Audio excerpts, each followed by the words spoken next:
அங்கே சாட்சியாய் நிறுத்துவதற்காக தான் கர்த்தர் நான் குறைஞ்சவன் அப்படின்னு உங்களுக்கு கர்த்தர் சொல்லி தருகிறார். கர்த்தர் அதே இடத்துல சாட்சியாய் நிறுத்த வல்லவராய் இருக்கிறார்.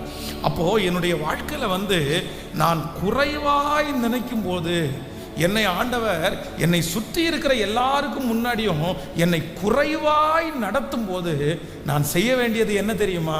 என்னை நிறைவாக்குற ஒரு தேவனிடத்தில் எனக்கான ஞானத்தை நான் கேட்கும்போது அவர் என்னை தருவதற்கு வல்லவராய் இருக்கிறார்.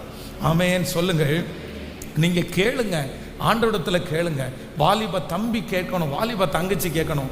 என்ன கேட்கணும் அப்படின்னு சொன்னால், ஆண்டவரே இந்த இடத்துல நான் அழகற்று இருக்கிறேன், இந்த இடத்துல நான் அறிவற்று இருக்கிறேன், ஆனால் என்னை அழகாக்குற, எனக்கு அறிவை கொடுக்கிற ஒரு நல்ல தேவன் என்னோடு கூட அவர் இருக்கிறார். ஆமென். கைகளை அசை